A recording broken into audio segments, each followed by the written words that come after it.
बहुत बहुत स्वागत आप सभी का आपके प्रोग्राम कहानी कुर्सी की में एक बार फिर मैं हूं सौरभ आपके साथ। राकेश शुक्ला जी, विजय त्रिवेदी जी, प्रोफेसर संगीत रागी जी, समीर चौगांवकर जी हमारे साथ हैं। बात करते हैं भोजशाला विवाद की। भोजशाला मध्य प्रदेश का जो विवाद चल रहा है कि भोजशाला में वही विवाद है जो हमारे यहाँ आमतौर पर बड़े मंदिरों को लेकर के हैं। ये मंदिर, उसके बगल में सटी हुई मस्जिद, तो वहाँ भी नमाज भी होती है और आदेश पर जो है पूजा भी होती है। लेकिन सुप्रीम कोर्ट ये मामला चला गया था। अब से थोड़ी देर पहले सुप्रीम कोर्ट में सुनवाई खत्म हुई है। बात ये थी कि कल जुम्मा है, मतलब फ्राइडे, तो फ्राइडे को वहाँ पर नियमों के मुताबिक नमाज की परमिशन दी जाती है, सामूहिक नमाज की परमिशन दी जाती है और मंगलवार को वहाँ पर आरती होती है। और इसके अलावा जब भी बसंत पंचमी हो तो उस दिन पूरे दिन की पूजा की अनुमति दी जाती है। इशू या मुद्दा तभी बनता है जब शुक्रवार और बसंत पंचमी एक दिन हो जाए, जो इस बार हो रहा है।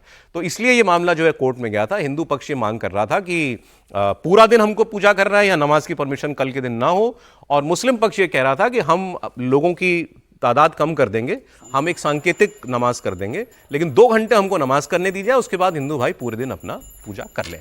लेकिन हिंदू पक्ष कह रहा था कि हमको पूरे दिन ही चाहिए। अब ये सुप्रीम कोर्ट ने इस पर सुनवाई के बाद आदेश दे दिया है। वहाँ नमाज और पूजा दोनों कराने का आदेश दिया है। कोर्ट के आदेश के मुताबिक कल दोपहर 1 बजे से लेकर 3 बजे तक यहाँ नमाज होगी और पूजा के लिए सूर्योदय से लेकर के दोपहर 1 बजे तक का वक्त दिया गया। मतलब सूर्योदय से 1 बजे तक पूजा, 1 से 3 तक नमाज। और सुप्रीम कोर्ट ने यह साफ कहा है कि वहां कल आने और जाने का दोनों पक्षों के लिए रास्ता भी अलग अलग बनाया जाए, यह प्रशासन की जिम्मेदारी होगी। तो बसंत पंचमी और जुम्मा एक दिन आ रहे हैं, इसीलिए यह सारा विवाद था। 6-8 हजार तो पुलिस लगाई है वहां पर मध्य प्रदेश की सरकार ने। आप समझ सकते हैं कि कितना बड़ा विवाद है ये। मतलब है उसी स्तर का, उतना ही बड़ा विवाद जैसा काशी का है या मथुरा का है या अयोध्या का हुआ करता था। यहाँ सरस्वती देवी की वंदना की जाती है। माना जाता है सरस्वती देवी का मंदिर है भोजशाला में, धार में ना सर, राजा भोज ने बनवाया था ये मंदिर, ऐसी मान्यता है। और यहाँ पर गुरुकुल भी था, वैदिक शिक्षाएं दी जाती थी उस काल में, ऐसी मान्यता है। लेकिन फिर बाद में वहाँ पर एक मस्जिद बना दी गई सटी हुई, तो फिर वहाँ से ये सारा विवाद हर साल का जो है वो शुरू हो गया। इसमें एएसआई का ये आदेश है, ये मंगलवार को पूजा, शुक्रवार को नमाज और बसंत पंचमी को पूरे दिन की पूजा।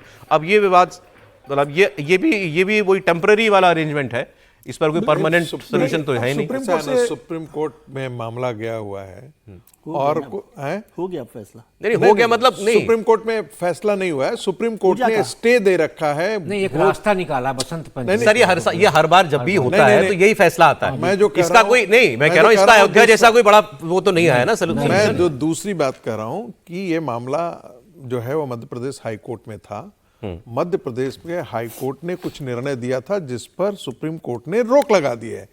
वहां पर सर्वे की बात की गई थी और सर्वे के आधार पर तय करने की बात की गई थी कि ये मंदिर है या मस्जिद है, इसका तय हो जाना चाहिए। मजेदार बात है कि सुप्रीम कोर्ट ने उस पर स्टे लगा दिया है, लेकिन उस पर प्रोसीडिंग्स बंद कर दिया गया है। मैं बार बार फिर यही कहता हूं, तो सभी जगह मथुरा में भी यही हुआ है। मैं फिर वही कह रहा हूं ना, निर्णय क्यों नहीं होता है भाई? या तो इधर होगा या आप उधर। प्लेसेस ऑफ वर्शिप एक्ट हटाओ ना, हटाए सरकार प्लेसेस ऑफ वर्शिप एक्ट। कहते हैं सर्वे करने में क्या दिक्कत है सर? मैं कह रहा हूं प्लेसेस ऑफ वर्शिप एक्ट जो रास्ता, एक बात मुझे बताइए, काशी के अंदर सर्वे हुआ ना, काशी के अंदर सर्वे हुआ ना, सर्वे हुआ, प्लेसेस ऑफ वर्शिप एक्ट सर्वे की रिपोर्ट आई, रिपोर्ट आई, उसके बाद क्या हुआ? सारी सुनवाई बंद है, मथुरा में सुनवाई बंद है। मैं तो फिर कह रहा हूं, मैं कह रहा हूं सर, किसकी है? प्रोफेसर साहब एक बात मुझे बताइए, जब मुझे मालूम है सर, प्लीज आगे अगर डेड एंड रास्ता है, रास्ता बंद है, आप गाड़ी लेके जाओगे वहां पे? नहीं। जब प्लेसेस ऑफ वर्शिप एक्ट ने रास्ता बंद कर रखा है कि किसी पूजा स्थल का स्वभाव मतलब नहीं बदला जाएगा। प्लेसेस ऑफ वर्शिप एक्ट जो है वो चैलेंज किया गया है सुप्रीम कोर्ट में, उस पर क्यों नहीं सुनवाई हो रही है? सर एफिडेविट नहीं देती केंद्र सरकार, केंद्र सरकार पक्ष नहीं रखती। मैं कह रहा हूं कि केंद्र सरकार नहीं पक्ष रखे, तब भी तो सुप्रीम कोर्ट आगे जा। अरे सरकार को आप दोषी लोगे कि सरकार नहीं कर रही है। आप 10 बार सुप्रीम कोर्ट, 10 बार जो है, अच्छा आपने 370 बार आपको नोटिस दिया जा रहा है, 370 हटा दिया आपने। प्लेसेस ऑफ वर्शिप एक्ट नहीं हटा सकते पार्लियामेंट से? सरकार को बोलो ना, वक्फ का कानून ले आया आप। मैं तो चाहता हूं, कोalition गवर्नमेंट में वक्फ का कानून आ सकता है, प्लेसेस ऑफ वर्शिप एक्ट नहीं हट सकता। एक मिनट, मैं बिल्कुल पक्ष, एक मिनट समझिए। देखिए, जहां तक वर्शिप एक्ट की बात है, केंद्र सरकार इसमें कोई इनिशिएटिव नहीं लेने वाली है, वो कंटिन्यू रहेगा। न सरकार का विचार है उसको हटाने का। अगर सरकार इसके बारे में विचार करती तो सरकार अभी 2 जो टर्म थे उसके अंदर इसके ऊपर सरकार कार्रवाई करती है। मान के चलिए वो कंटिन्यू रहने वाला है। जहां तक भोजपुर का जो मामला है, इसमें एएसआई ने 2003 में प्रस्ताव दिया था और उसको स्वीकार कर लिया गया था कि हर मंगलवार को हिंदू महापूजा करेंगे और शुक्रवार को दिन वहां पर मुसलमान अपनी नमाज अदा करेंगे, और वसंत पंचमी के दिन अगर आएगा तो हिंदू करेंगे। लेकिन शुक्रवार के दिन आई थी, जिक्र नहीं रहा कि शुक्रवार दिन अगर नमाज ये आता है वसंत पंचमी तो क्या होगा। और सुप्रीम कोर्ट ने जो आदेश दिया है कि भाई सूर्योदय से लेकर 1 बजे तक वहां पर हिंदू समाज अपना वसंत पंचमी की पूजा करेगा और 1 बजे से लेकर 3 बजे तक वहां पर नमाज अदा करेगा, तो सुप्रीम कोर्ट से यही उम्मीद की जा सकती है ना। सुप्रीम कोर्ट तो बीच का रास्ता निकालेगा। सुप्रीम कोर्ट ने अरेंजमेंट दे दिया, बस अरेंजमेंट दे दिया कि दोनों खुश रहो, आप भी करो, मामले को निपटाओ।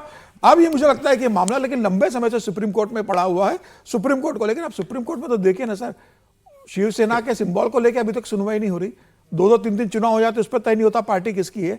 तो इस मामले पे क्या आपको लगता है कि सुनवाई ये मामला थोड़ा और बड़ा है और बड़ा जटिल मामला है, इसमें सुनवाई होगी नहीं, ये लंबा चलेगा वैसे। लेकिन ये वैसे ही है, अगर कोई हमारे पास और पिक्चर्स हैं, इसको फुल स्क्रीन अगर आप दिखाएंगे ना, पहली नजर में जहां ये आरती हो रही है, यही तस्वीर आप देख लीजिए। किसी को ना मालूम हो ये क्या जगह है, किसी बच्चे को भी दिखा दो अगर आप, केवल उसके खंबे देख लो, पिलर देख लो, सिर्फ खंबे केवल पिलर देख लीजिए उस जगह का, और तय कर लीजिए ये मंदिर था कि मस्जिद था। लेकिन जिद है, एक पक्ष की जिद है और दूसरा कानूनी कोई उपाय नहीं है। यही है, यही राम मंदिर में चलता रहा, बीच का रास्ता निकालेंगे, बैठकर बात करेंगे, उससे कोई कुछ नहीं हुआ। फैसला कोर्ट को ही देना पड़ा और कोर्ट को ही फैसले देने पड़ेंगे और कोई रास्ता नहीं है इन विवादों का। लेकिन वही बात है कि उस पर अभी एक कॉन्स्टिट्यूशनल रोक लगी हुई है, क्योंकि आपके देश का कानून ऐसा कहता है कि 1947 के बाद किसी पूजा स्थल का स्वरूप नहीं बदला जाएगा। जो मस्जिद थी मस्जिद, जो मंदिर बन गया मंदिर। तो आप ऐसी विवाद करते रहिए और किसी दिन यहां कोई झगड़ा हो जाएगा तो फिर बात होगी कि ये पहले क्यों नहीं कर दिया गया सर। नहीं, लेकिन सुप्रीम कोर्ट के कंधे पर रख के क्यों बंदूक चलाना चाहते हैं? मैंने दोनों बातें कही सर। हाँ नहीं, आपने कही सरकार जो है सुप्रीम कोर्ट के कंधे पर बंदूक रखकर क्यों चलाना चाहते हैं? सुप्रीम कोर्ट, आपने जो कानून बनाया, मतलब संसद ने जो कानून बनाया उसके हिसाब से चल रहा है, ठीक है। पीवी नरसिम्हा राव ने, सरकार ने नहीं, संसद है ना, मतलब पीवी नरसिम्हा राव सरकार क्या, संसद है, संसद में पास हुआ ना बिल, तो कानून तो संसद में पास हुआ है। सरकार कोई भी रही हो, कोई नहीं रही हो, और आपके पास तो 11 साल निकल गए, 2 बार बहुत स्पष्ट बहुमत की सरकार आई। आप 1992 का जो वो है पूजा स्थल जो कानून है उसको बदल सकते थे, उसको हटा भी सकते थे, खत्म भी कर सकते थे। सुप्रीम कोर्ट में जाकर कह सकते थे कि भाई आप या तो इसको विड्रॉ कर लीजिए, हम संसद में जाकर फैसला कर लेंगे। सुप्रीम कोर्ट को यदि राम मंदिर वाला भी मसला देखें तो उन्होंने बहुत मौका दिया था, कई फैसले हैं सुप्रीम कोर्ट को जिसने कहा था कि राजनीतिक दल सरकारें बैठकर इस पर फैसला करें जी। वो जब फैसला नहीं हुआ उसके बाद में वहां पर आकर फैसला किया गया है, और वो भी जब ढांचा टूट गया है, मस्जिद टूट गई है, जो भी आप कहें, उसके बाद वो लंबे समय बाद सुप्रीम कोर्ट ने उस पर फैसला दिया। इसलिए इसमें सरकार आगे आए ना कि भाई वो इस ओनस सरकार को लेना पड़ेगा, ओनस सरकार को लेना पड़ेगा कि वो उस पर फैसला करे। नहीं तो ये तो जो फैसला किया ठीक है कि इंटरमीडिएट। सर, क्या भारत सरकार किसी की भी पार्टी की रही हो, क्या सुप्रीम कोर्ट के फैसलों को नहीं पलटा है? कितनी बार पलटा है? तो यदि आप पलट सकते हो तो आप सुविधाजनक फैसले क्यों पलटते हो? यदि ये विवाद, सौरभ भाई, वास्तविकता ये है कि यदि ये विवाद खत्म हो जाएगा तो राजनीतिक हित आहत होगा। हम नहीं चाहते कि राजनीतिक हित आहत हो, इसलिए हम इस विवाद को अभी खड़ा करके रखना चाहते हैं। क्या ज्ञान व्यापी वाला नहीं निपट सकता? क्या मथुरा का नहीं निपट सकता? सारे विवाद निपट सकते हैं, लेकिन विवाद तब निपटेंगे जब आपको स्टैंड लेना होगा, और आप स्टैंड इसलिए नहीं लेते क्योंकि उससे राजनीतिक हित आहत होने का खतरा है। सर, मेरी थोड़ी सी मतलब मेरी समझ और थोड़ी जानकारी अलग कहती है। मुझे लगता है ये सरकार विवाद बढ़ाना नहीं चाहती, और डीपली बोलूं तो आरएसएस नहीं चाहता कि अब ये मंदिर मस्जिद के झगड़े और बढ़े, ऐसा मुझे लगता है। मान लीजिए नहीं चाहते तो समाप्त तो करना पड़ेगा ना। अभी आप कोर्ट पे क्यों छोड़ के रखे हुए हैं? 40 साल तक आपने अयोध्या वाले मामले को छोड़ के रखा, 40 साल के बाद उस पर फैसला आया। तो आप इन विवादों का पटाक्षेप या तो बैठ के करिए, तो सरकार पहल करे कि दोनों पक्ष बैठे और बैठ के करें। अब इसमें एक चीज और देखिए, भारत में अल्पसंख्यक असुरक्षित है, एक प्रदर्शन तैयार किया जाता है, और उसी अल्पसंख्यक के अड़ियल रुख के चलते 2 व्यवस्थाएं दी गई हैं। अब एक दिन यदि नमाज उस जगह पे नहीं पढ़ी जाएगी, क्या उसकी मस्जिद की मान्यता खत्म हो जाएगी सौरभ भाई? नहीं खत्म होगी ना। तो इसका मतलब तो ये हुआ कि इधर भी अड़े हुए हैं कि नहीं हम तो पढ़ेंगे नमाज, एक दिन नहीं पढ़ने पर मान्यता तो खत्म नहीं होगी। सर, वो मालिकाना हक कमजोर हो जाता है ना, उनको ये लगता है अगर मैंने एक दिन छोड़ दिया तो फिर आप अपनी सुविधा से भाईचारे की बात करते हो, और अपनी सुविधा से ही आप दुश्मन बन के खड़े हो जाते, दोनों चीजें नहीं हो सकती। ये सारा भाईचारा उन्हीं से उम्मीद करते हैं आप? नहीं, हम तो इधर से भी उम्मीद करते, क्या बसंत पंचमी ना मनाई जाए? नहीं, मनाई जाए तो बस ये रास्ता ठीक है, तो दोनों लोग मना लें। हम क्या बोल रहे हैं, रास्ता ठीक है, सुप्रीम कोर्ट ने एक रास्ता बनाया है, सच तो वो ये ठीक, है। लेकिन भाईचारा की भाईचारा उम्मीद तो आप क्या हमेशा बसंत रखते पंचमी हो। हिंदू ना मनाए? सच तो नहीं, ये मनाने है। किसी ने मना नहीं किया था। नहीं, नहीं, मुस्लिम शुक्ला पक्ष जी, ने तो कहा एक दिन था- यदि वो 2 घंटे मुस्लिम शुक्ला पक्ष जी- ने कल कहा था कि नहीं, नहीं, सांकेतिक सौरभ, समाज हम करना चाहते हैं, सौरभ। बसंत पंचमी अच्छा, मना एक करें। एक बात कह रहे हैं नहीं यहाँ। नहीं शुक्ला जी, सच तो यह है कि भाईचारा की उम्मीद सिर्फ हिंदुओं से की जाती है। हमारे 40,000 मंदिर तोड़ दीजिए, हमारी छाती पर आप मूंग दलते रहिए, हम उसको रिक्लेम नहीं कर सकते हैं। तुम्हारे लिए तो पाकिस्तान मिल गया था, भारत के हिंदुओं को क्या मिला? वही जख्म, वही हमारे टूटे हुए मंदिर। जिस गली से निकलते हैं उस गली में हमारे भगवान की मूर्तियां तोड़ी हुई मिलती हैं। और सर, आप फिर वो बात करें, अब एक सेकंड, जख्म मरहम लगाने ट्रंप आएगा क्या सर? नहीं, मैं मरहम ट्रंप लगाएगा? फिर बात मैं फिर कर दूसरी बात आपको ही लगाना है। दूसरी स्थिति आप देखिए, सुप्रीम कोर्ट वक्फ बोर्ड पर जो कानून था उसको चैलेंज किया गया था। क्यों नहीं सुनी थी सुप्रीम कोर्ट उस समय? जब सुप्रीम कोर्ट में एक चला गया, तब आपको तुरंत आपको निर्णय करने के लिए बारी आ गई। लेकिन जब अश्विनी उपाध्याय लेकर के गए थे, तब कहा गया था आप हाईकोर्ट क्यों नहीं चले जाते हैं? ये दोहरा रवैया क्यों भाई? ये क्या देश की जनता नहीं देख रही है? ठीक है सर, आप देखिए, कोर्ट ये हिंदू मामले में नहीं उलझना ये ऐसा चाहता, कोई इसलिए वो बीच का ऐसा रास्ता नहीं है क्या देता कोई हमारे देश में एक नहीं, ऐसा विवाद हमने होता है, मैंने चूंकि आपको- हिंदू बहुत सारे ऐसे शासन विवाद नहीं किया है, हैं, लेकिन इनके इसलिए हल ये नतीजे इनके हल भुगतने जरूरी पड़ रहे है, हैं। इनके हल जरूरी हैं, आंखें चुराने से कुछ नहीं होगा। आगे आपको बयान सुनाता हूं मैं गृहमंत्री अमित शाह का। इंटरेस्टिंग बयान लगा इसलिए आपको सुना रहा हूं। ऋषिकेश में थे, ठीक मुझे करेक्ट किया सर ने, तो वहां गीता प्रेस के एक कार्यक्रम में वो पहुंचे हुए थे। गीता प्रेस जो गोरखपुर वाली गीता प्रेस है, आपके घरों में भी हिंदू जो देख रहे होंगे उनके घरों में कोई ना कोई आरती की छोटी सी किताब जो है, या गीता या रामायण या कुछ तो भी गीता प्रेस से हुआ जरूर होगा। जिस घर में भी मंदिर है या आरती होती है वहां जरूर होता है। अब उन्होंने भी एक बात कही कि अपनी निजी जिंदगी की कुछ बातें शेयर की और कहा कि ये गीता प्रेस की क्या अहमियत है आज हिंदू समाज में। उन्होंने कहा मेरी दादी गुजर गई, मैं बहुत छोटा था, लेकिन मुझे बताती हैं, मेरी बहनें बताती हैं कि दादी जो हैं वो जो गीता पढ़ती थी वो गीता प्रेस की थी। उन्होंने कहा मेरी माँ भी गीता प्रेस की किताबें पढ़ती थी और आज मेरी पोती जो स्कूल जाती है, छोटी सी है, उसके बैग में भी गीता प्रेस की प्रकाशित हनुमान चालीसा रखी रहती है। मेरे ही घर की बात करता हूं। मैं तो बहुत छोटा था और मेरी दादी चल बसी, मगर मेरी बहनों से मैंने सुना है मेरी दादी जो गीता पढ़ती थी वो गीता प्रेस की थी। मेरी मां ने भी गीता प्रेस के पुस्तक पढ़े और आज मेरी पोती भी अपनी स्कूल के बक्से में हनुमान चालीसा रख कर जा रही है, वो गीता प्रेस। इस पर बात करते हैं योगी आदित्यनाथ का। प्रयागराज माघ मेले में एक बहुत बड़ा स्टेटमेंट आया है। अभी आप हमारे साथ रहेगा, वो बयान निकलवा के आपको अभी सुनवाता हूं मैं, तब तक हम जरा इस पर बात कर लेंगे कि हिंदुत्व में वजन हिंदुत्व का कम ना पड़े, ये प्रयास सारे जारी हैं और अब इसमें कोई शक भी नहीं है। और अब धीरे धीरे मेरा तो ये मानना है कि मोदी जी, उसके बाद योगी जी, अमित शाह जी, ये तीन तो ऐसे धुरंधर हैं जो मतलब हिंदुत्व के मामले में कौन किससे आगे, ये तो आप कंपेयर नहीं कर सकते। देवेंद्र फडणवीस भी है। हाँ, मैं कह रहा हूं बीजेपी की सारी इस लीडरशिप पर विवाद मत कीजिए ना, और हिंदुत्व पर बात कीजिए आप भी। मतलब मैं कह रहा हूं पिछले 10 सालों में अगर देखें, पिछले 10 सालों में धीरे धीरे हिंदुत्व को लेकर और वोकल, और मैं कहूंगा और खुल के बोलना शुरू कर दिया पूरी पार्टी ने, पूरी बीजेपी ने। नहीं, मुझे लगता है कि भारतीय जनता पार्टी जब बनी 1980 से लेकर लगातार बोलती रही, और राम जन्मभूमि आंदोलन तो भारतीय जनता पार्टी का हमेशा मैनिफेस्टो में रहा है, खुलकर बात करती रही। लालकृष्ण आडवाणी तो रथ यात्रा अपने लिए निकाली, लेकिन 2014 के बाद जिस तरीके से प्रधानमंत्री मोदी ने हिंदुत्व को लेकर एक जो लंबी लकीर खींची है और खुलकर प्रधानमंत्री मोदी ने अपनी बात रखी, अमित शाह रखती है, भारतीय जनता पार्टी ने जिस तरीके से अपने आप को खुलकर हिंदुत्व की पार्टी और हिंदुत्व की बात पूरे देश में करना शुरू करा है, मुझे लग रहा है उसका एक असर अब पूरे देश में भारतीय जनता पार्टी का जो भगवाकरण पूरे देश के अंदर हो रहा है बहुत दिखने लगा। और अब जब भी हिंदुत्व की बात आती है तो कौन सी पार्टी नजर में आती है? भारतीय जनता पार्टी नजर आती है। हिंदुत्व की बात करना है तो कौन पार्टी करती है? भारतीय जनता पार्टी करती है।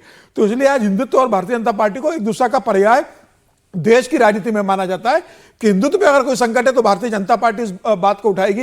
हिंदुत्व के लिए लड़ने वाली पार्टी कौन है? तो भारतीय जनता पार्टी है। और यही कारण रहा कि आज हिंदुत्व का एक बड़ा वर्ग भारतीय जनता पार्टी के साथ अपने आप को जुड़ा हुआ महसूस करता है। अब अमित शाह जी तो गीता गोरखपुर के प्रेस में उसमें गए थे, काफी लंबी उन्होंने बातें की और बहुत शानदार भाषण अमित जी का रहा है।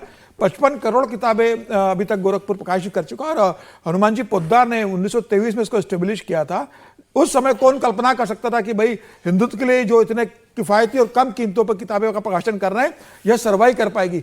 इतनी सस्ते के घाटे में आज कोई इतनी कम कीमतों पे की हालत ठीक हो गई बीच में थोड़ी नहीं, हालत उस खराब समय थी। हालत खराब नहीं थी। आर्थिक उस हालत। समय यह कहा गया था कि 12 कर्मचारी को हटा दिया था तो यह कहा गया था कि भाई हालत खराब है, लेकिन इतने कम कीमत पर लगातार छापना और दुनिया में गीता प्रेस ने जिस तरीके से अपनी पहुंचाया, कल्याण उनकी मैगजीन जो है मासिक मैगजीन ऑनलाइन भी भेजते हैं उसको 100 साल हो चुके हैं और लगातार वो बिना किसी रुकावट के चल रही है। मुझे लगता है एक बहुत बड़ी उपलब्धि है कि सनातन धर्म के लिए, हिंदू धर्म के लिए जो गीता प्रेस का योगदान है उसका सम्मान आज सर मैं जरा आपको माघ मेले वाली खबर बता दूं। शंकराचार्य अभिमुक्तेश्वरानंद जी के विवाद के बीच मुख्यमंत्री योगी आदित्यनाथ का एक बड़ा बयान हमारे पास आया है। उन्होंने कहा है कि सन्यासी और संत के लिए धर्म सर्वोपरि होता है। योगी आदित्यनाथ बोले सन्यासी के लिए धर्म सर्वोपरि है और सन्यासी की कोई व्यक्तिगत संपत्ति नहीं होती। योगी आदित्यनाथ ने कहा राष्ट्र ही सन्यासी का स्वाभिमान है। फिर आगे उन्होंने कहा है धर्म की आड़ में सनातन को कमजोर करने की साजिश हो रही है। बहुत से कालनेमी सनातन को बदनाम कर रहे हैं, बहुत से कालनेमी सनातन को बदनाम कर रहे हैं। ये योगी आदित्यनाथ ने माघ मेले में कहा है। अब मैं 1+1=2 नहीं कर रहा हूं, आपको करना हो तो कीजिएगा। मैं किसी के साथ इस बयान को नहीं जोड़ रहा हूं, लेकिन उन्होंने ये कहा है। आप दांतों के डॉक्टर वाला काम कर रहे हैं। दो लड़ रहे थे और दोनों के बाद जो भी नीचे जाता था कहता मारो इसका दांत तोड़ दो। किसी ने पूछा भाई आप किसके पक्ष में हैं? तो बोला मैं किसी के पक्ष में नहीं, मैं दांतों का डॉक्टर हूं, इलाज कराने के लिए। कालनेमी शब्द आप क्या सीधे कह रहे हैं, कहा है उनके लिए? भाई देखिए, अभिमुक्तेश्वरानंद के बारे में मैं पहले भी कई बार कह चुका हूं और उनके सामने भी ये बात बोल चुका हूं। आप हिंदू समाज को कमजोर कर रहे हैं और उस समय कमजोर कर रहे हैं जब भारत में हिंदू समाज को इस्लामिस्ट फोर्सेस के द्वारा, रेडिकल फोर्सेस के द्वारा और क्रिश्चियन मशीनरी के द्वारा लगातार प्रहार किया जा रहा है और हिंदू को कमजोर करने की कोशिश की जा रहा है। वैसी स्थिति में आप उस अखाड़े में वहां पर जाकर के आप खड़े हैं। अरे आखिर भीष्म भी तो थे ना, लेकिन दुर्योधन के साथ खड़े हो गए थे। आप उस खेमे में जाकर के खड़े हैं जो हिंदुत्व को हमेशा कमजोर करने की कोशिश भारत के अंदर है। मैं कांग्रेस की बात कर रहा हूं, मैं सपाइयों की बात कर रहा हूं, मैं उन पार्टियों की बात कर रहा हूं जो हिंदुत्व को और हिंदू को डेंगू और मलेरिया, सनातन को डेंगू और मलेरिया और उसको कहते हैं इसको तो जड़ से खत्म कर देना चाहिए। ये तो गौ को राष्ट्रमाता सर कहां गए थे मालूम है? तो लड़ाई उसके लिए कहां लड़ रहे थे? मेघालय में जाकर के रह रहे थे। मैं गुवाहाटी एयरपोर्ट पे इनसे सीधे सीधे पूछा था आप यही चाहते हैं ना कि यहां पर बीजेपी ने जो नॉर्थ ईस्ट शांत कराया उसमें आग लग जाए? अच्छा, यही आपकी इच्छा है क्या? योगी जी ने जो कहा बहुत से कालनेमी सनातन को बदनाम करे, क्या उनके इस बयान को इस कॉन्टेक्स्ट में देखा जा सकता है शुक्ला जी? अब कालनेमी उन्होंने अभिमुक्तेश्वरानंद जी को कहा है कि अखिलेश यादव को कहा है? तो संत तो नहीं है अखिलेश यादव। नहीं, तो उन्होंने 2-3 बयान आपने अलग अलग दिखाए ना। सनातन को बदनाम कर रहे हैं ऐसा कहा है। तो उन्होंने कहा कालनेमी तो साधु भेष में था ना। हाँ, तो अब सनातन, क्या अभिमुक्तेश्वरानंद वास्तव में क्या सनातन के विरुद्ध कोई कार्य किए हैं? अभी तक तो मुझे ऐसा कुछ नहीं लगा कि उन्होंने सनातन के विरुद्ध कोई कार्य किया हो। तो इसलिए ये तीसरी बात जो सौरभ जी सबसे महत्वपूर्ण है कि इस भारत के हिंदुओं ने मुगल शासन काल भी देखा, अंग्रेज शासन काल भी देखा और अब नए कालखंड में भी जी रहे हैं। क्या उस दौर में भी पिछले 1000 साल से हिंदुओं के हिंदुत्व रूपी सोच को कोई तोड़ पाया है कि अकेले अभिमुक्तेश्वरानंद जी पूरे हिंदुत्व के सोच को बदल डालेंगे? ऐसा तो कुछ नहीं हुआ।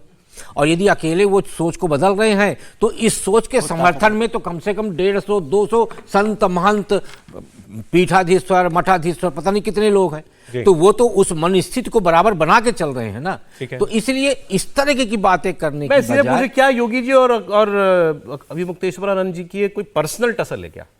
मुझे लगता है ये पर्सनल नहीं है, राजनीतिक टसल है। देखिए क्या है कि दोनों पक्ष एक एक राजनीतिक पार्टियों का समर्थन करके या उसके समर्थन में चलते हैं। भाई वो तो स्पष्ट तौर पे हैं योगी जी स्पष्ट तौर पे भारतीय जनता पार्टी के साथ हैं और अप्रत्यक्ष तौर पे अभिमुक्तेश्वरानंद अपने गुरु स्वरूपानंद सरस्वती के रास्ते पे चलते हुए कांग्रेस के पक्ष में जाते हुए दिखते हैं। तो इसलिए ये टकराव जो है राजनीतिक है, ये न तो धार्मिक है। लेकिन स्वरूपानंद जी को भी कभी बीजेपी ने शंकराचार्य मानने से तो इनकार नहीं किया था। मानने से इनकार नहीं किया। अब देखिए पिछले साल कुंभ तक तो ये भी मान ही रहे थे ना आप। कुंभ में एक जरा सी बात। अब देखिए इनके शंकराचार्य हैं या नहीं है ये 2027 में स्पष्ट होगा। अभी तक शंकराचार्यों के 2 सम्मेलन हो चुके हैं। एक श्रृंगेरी में, एक बेंगलुरु में, और 27 में गौ रक्षा को लेकर चारों शंकराचार्य इकट्ठा होने वाले हैं। यदि उन चारों शंकराचार्यों में अभिमुक्तेश्वरानंद की उपस्थिति होती है तो जितने प्रश्न खड़े किए जा रहे हैं कि वो शंकराचार्य है या नहीं है, वो स्पष्ट हो। अब देखिए इसका जवाब शंकराचार्य जी क्या देते हैं। लेकिन एक बात पे मैं हैरान हूं कि हम लोग बार बार 1200 साल का जिक्र करते हैं, संघ खासतौर से और जो भी लोग, कि 1200 साल मुगलों का, अंग्रेजों का शासन रहा। उस पूरे 1200 साल में हिंदू धर्म जो है खतरे में नहीं आया। इन 12 साल में हिंदू धर्म खतरे में आ गया, इस पर मैं बहुत हैरान रहता हूं। और अगर आप संत परंपरा को देखें, अगर कैसे खतरे में नहीं आया? ईरान से लेकर के आपकी सीमाएं सिमट गई, फिर भी कह रहे हैं खतरे में नहीं आया। एक मिनट। और संत परंपरा, यदि हिंदू धर्म को हम जानते हो, संत परंपरा को जानते हो, ठीक है, तो शास्त्रार्थ में तो संत तो कभी भी अरे सर एक सेकंड में जरा, इस वक्त मोहाली पंजाब में खबर, अगली खबर पे जा रहा हूं। अरविंद केजरीवाल जी बोल रहे हैं कोई स्वास्थ्य योजना जो है वो लॉन्च कर रहे हैं, बट सुनते हैं उनको।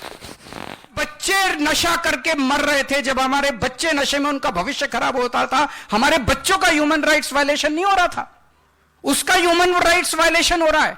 उससे इतना प्यार है तुम लोगों को? प्यार नहीं है, धंधा इन सबका है।